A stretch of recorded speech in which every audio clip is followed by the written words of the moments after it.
Hi everyone, this is Jim. Welcome to this postmortem of my Blitz game number 554. I had the black pieces. My opponent played e4 and went with e6, the French defense, d4, d5. These are all pretty normal moves. He plays knight c3, which is the main move and allows either the classical or the Winawer variation, and I choose the Winawer. It's the main way I play. He goes e5, and I go c5. The main idea is to just immediately undermine the center and get counterplay against the queen side. White has more space on the king side and will often attack there. But this move queen g4 that he played is a rare move. I hadn't actually seen this before. Normally they play a3 and force an exchange of the bishop for the knight at that point. So queen g4 is an interesting move. And I played king f8, which you see is a move. And it's okay. You can see that black is still doing okay after king f8. But the most accurate move is knight e7. So I wanted to explore this. This is an opening that I play. This is part of my over-the-board repertoire, so I would really like to know these sidelines so I know what to do. So knight e7. And then I was worried about him taking the pawn. So first of all, let's take a look at this. When he takes, you can harass the queen with the rook.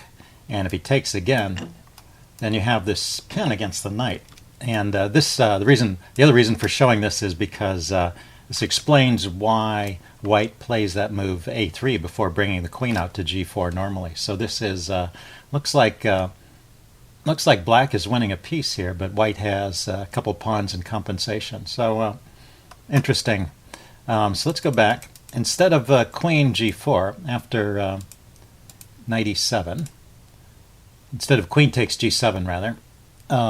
The normal move is d takes c5 or knight f3, just keeping on developing. But, well, this would eliminate the pin. Let's take a look at this. Can I try pawn to...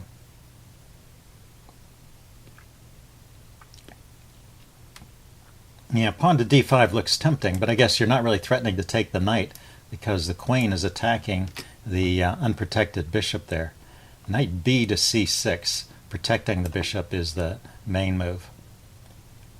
Bishop d2, breaking the pin, and castles, just castling into the attack. But the knight's in a good position, and it looks like black is doing okay.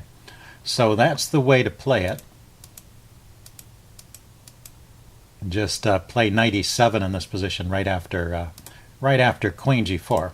Play knight e7. Don't worry about him taking these pawns because he hasn't done anything about the threat with this pin here. Okay, that's enough for now. Let's see. I played king f8. We're pretty much out of the opening book, but as I said, it's not such a bad move. This king f8 move is played in other lines of the French. That's why it sort of came to mind. You're just protecting these pawns over here, and you're going to get your pieces out on the king side. And you can see this plan in action here. He goes knight f3.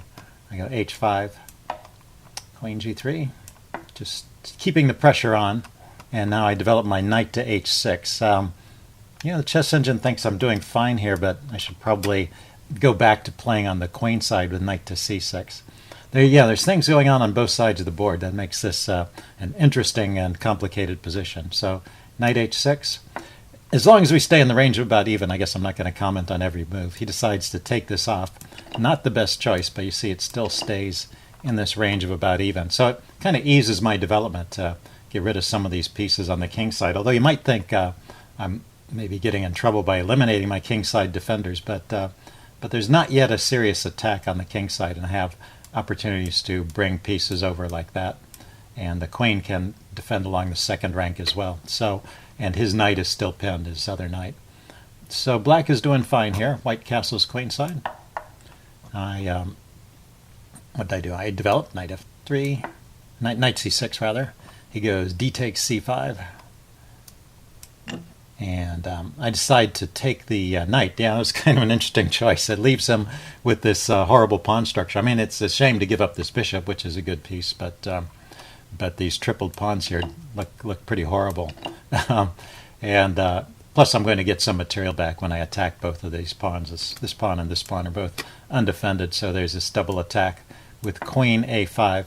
And you see black is still doing fine along here. Let's see, he goes knight d4. and getting his knight to a good post. And I decided to go ahead and grab some material here. I took on a2. I could have also taken on c5. So it looks okay though.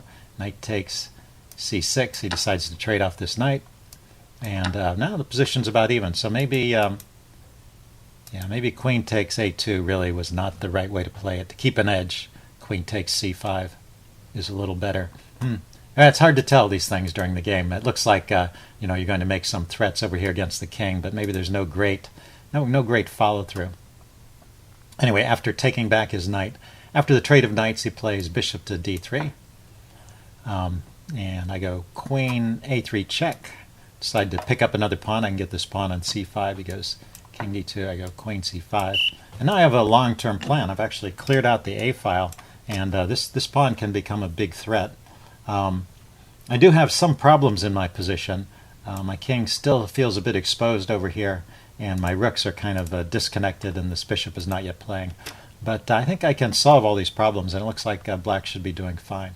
But, well, white gets going with the kingside play. It's a good move, and I kick off with a5. I thought I would throw that in before... well, that supports the idea of bringing the bishop out to a6.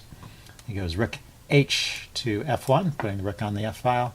And now I go bishop a6 to trade this off. Let's see, was there a better move there? a4, just keeping on pushing. Interesting. Also h4, kicking the queen. But this can't be too bad, getting rid of the bishop. He goes f5 here. And now I trade. Takes. He takes.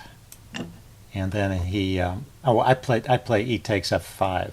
Maybe that's a little bit loosening. Once again, the chess engine wants me to push on with a4.